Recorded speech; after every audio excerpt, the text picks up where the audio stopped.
kepada kitabullah dan sunnah Rasulullah. Ini dalam keselamatan, tidak lain dan tidak bukan. Apa kata pemuda tersebut? Demi Allah, aku tahu engkau adalah Dajjal, sebagaimana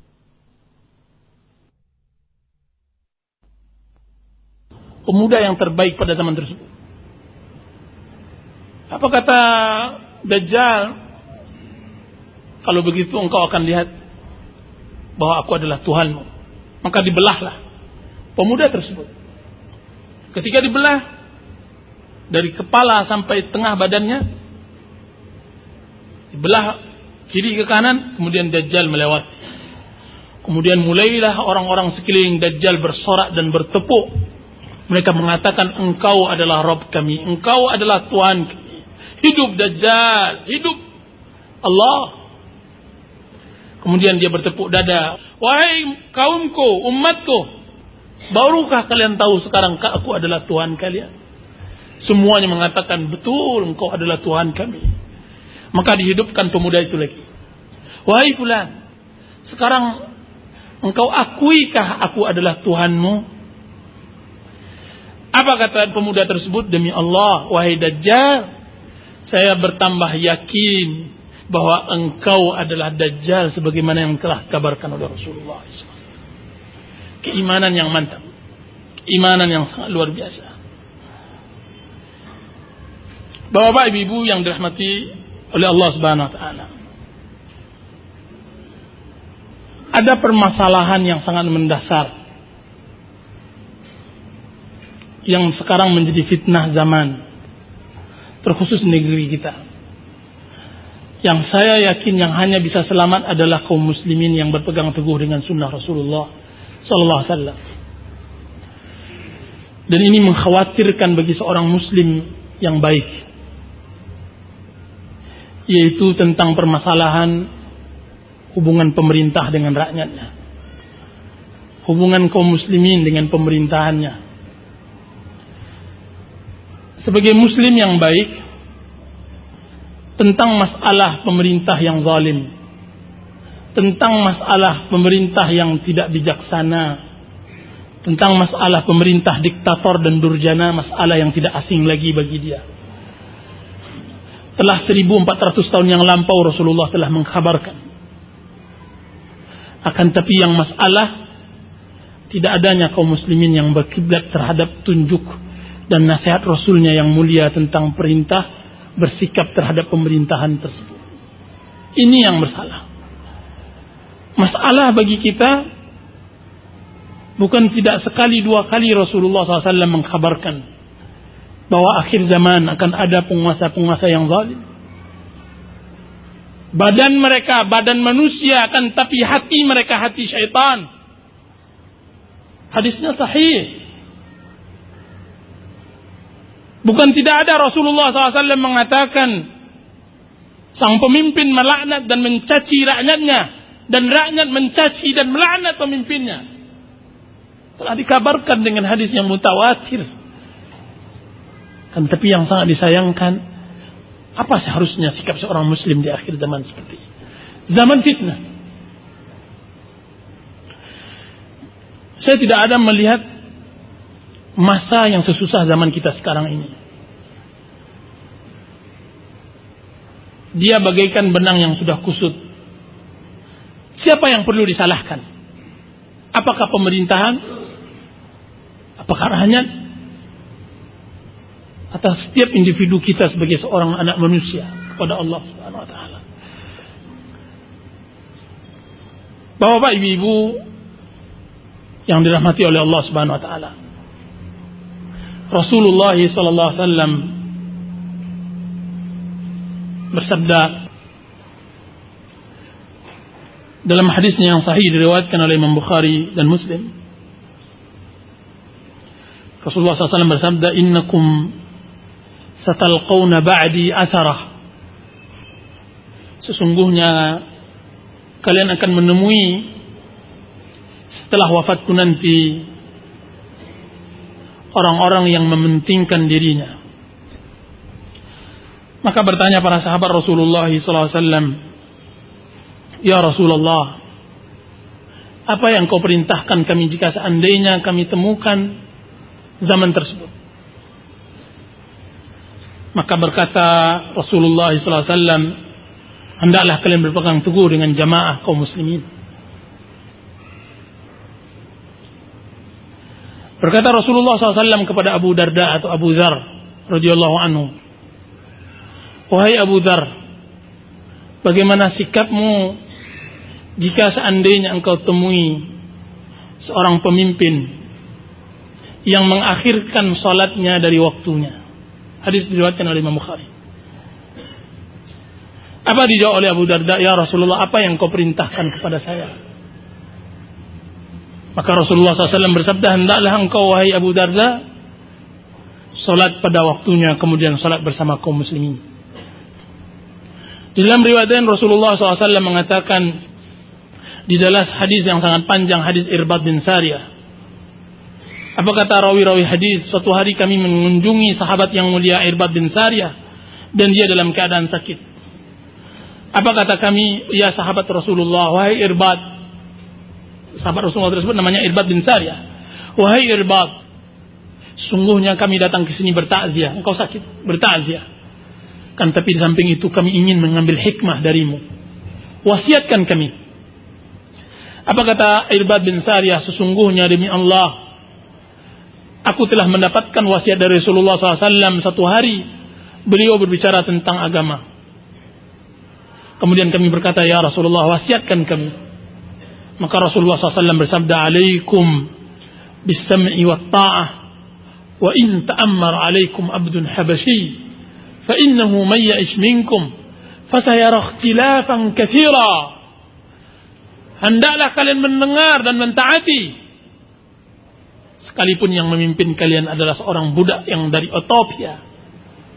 Sesungguhnya barang siapa yang hidup setelahku nanti akan dia dapatkan perselisihan yang sangat panjang.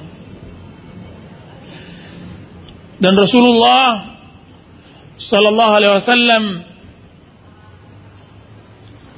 bersabda ketika Rasulullah SAW ditanya tentang para penguasa yang zalim di akhir zaman. Apa kata para sahabat? Ya Rasulullah, apa kami tidak angkat senjata melawan mereka? Maka Rasulullah SAW menjawab, la, tidak, illa an tarau kufran bawahan, sampai kalian melihat kekufuran yang nyata, yang dapat nantinya kalian di sisi Allah bisa menjadikan hujjah. Dalam riwayat lain disebutkan, la, tidak, selagi mereka mendirikan salat. Dalam riwayat lain mengatakan, la, wa in darabu zahraka wa akhadhu malaka. Tidak dibenarkan kalian membangkang dan memberontak, sekalipun mereka mengambil hartamu dan memukul punggungmu. Isbiru, bersabarlah, hatta talqauni alal haud, sampai kalian bertemu denganku nanti ke telaga Kautsar. Bapak ibu yang dirahmati oleh Allah Subhanahu wa taala, ini yang kita tidak punya. Bersabar terhadap pemerintahan yang zalim. Sehingga keadaan bukan malah menjadi tenang, kan, tapi keadaan menjadi kacau balau. Semuanya sudah ditunggangi. Orang-orang yang punya kepentingan sudah memasuki. Jadilah kaum muslimin merasa bersedih dan mengulap dada. Seakan-akan sebagaimana yang disabdakan oleh Rasulullah, hadis yang diriwayatkan oleh Imam Muslim, tidaklah datang di hari akhir zaman sampai seseorang lewat ke kuburan saudaranya dan dia mengatakan, demi Allah, alangkah indahnya saya menempati tempatnya, karena sudah susahnya hidup di dunia ini. Sampai dia mengatakan, ya Allah, dia ambil debu dari kuburan tersebut, diburaikannya ke wajahnya, kemudian dia mengatakan, ya laitani makana, alangkah indahnya saya bisa menempati tempatnya. Apa kata Rasulullah SAW? Walaysa lahu din illal bala. Sedangkan laki-laki yang meminta mati cepat tersebut tidak mempunyai agama kecuali bala yang menimpa. Di dalam hadis yang diriwayatkan oleh Abu Nuaim yang sampai sekarang belum sempat saya tashih, saya benarkan, akan datang nantinya wanita-wanita bakiyatun naihat. Akan datang nanti di zaman akhir zaman wanita-wanita yang menangis dan mengeluh.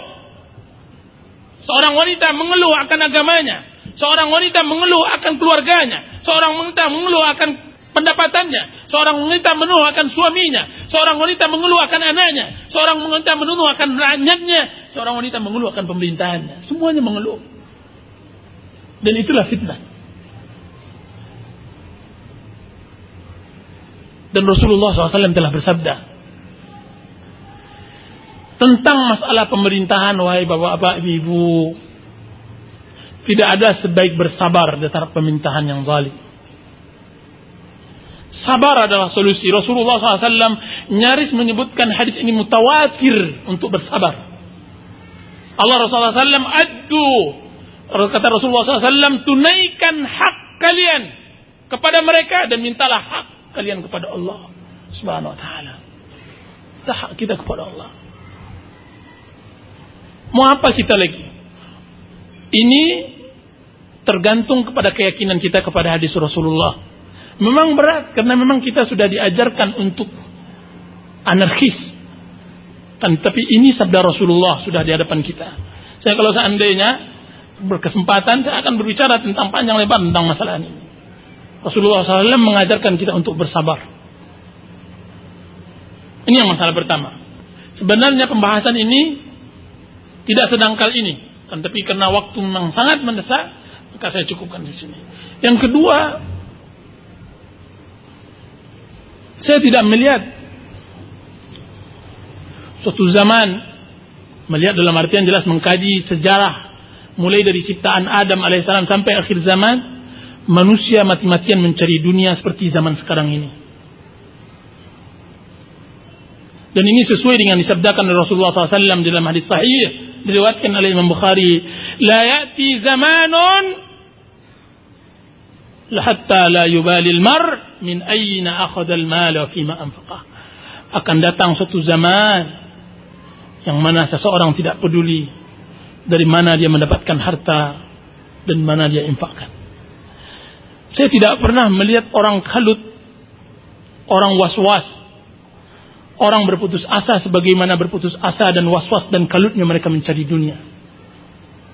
Inilah zaman stres, zaman putus asa, zaman mati-matian menghadap dunia dan semacamnya. Saya tidak tahu apakah kedangkalan terhadap agama atau memang kita sudah hidup di zaman aman materi. Rasulullah SAW mengatakan, badiru bil a'mali, hendaklah kalian bersegera beribadah kepada Allah Subhanahu wa taala. Ini ucapan para sahabat Rasulullah. Fitanan ka qita'in minal lailil muzlim, sebelum datang fitnah bagaikan malam di kegelapan hari. Yusbihu ar-rajulu mu'minan wa yumsi kafira. Pagi harinya dia beriman, sore harinya kafir. Wa yumsi mu'minan wa yusbihu kafira. Sore harinya dia mukmin dan pagi harinya kafir. Lihat bagaimana dia hidup, mudah saja dia untuk beriman dan kafir mudah. Apa yang terjadi pada dirinya? Yabi'u dinahu bi'aradin minad dunya. Dia jual agamanya hanya untuk lembaran dunia. 100.000 rupiah. Dia halalkan riba. 100.000 rupiah. Dia halalkan judi. Dan dia rela memberikan makan anak istrinya. Tidak peduli. Pertanyaan apakah halal atau haram, bukan pertanyaan, bukan perkaranya mereka. Pada istilah mereka, untuk mencari yang haram saja sulit, apalagi yang halal. Subhanallahal-azim. Ini zaman kita sekarang. Makanya Rasulullah SAW bersabda, akan datang suatu zaman yang nyaris yang terbaik pada zaman tersebut, seseorang yang mengembala kambingnya di ujung dan di puncak bukit, kemudian dia makan dari gembalaan tersebut, jauh dari dunia manusia. Dan dengan demikian saya cukupkan pertemuan kali ini. Wassallallahu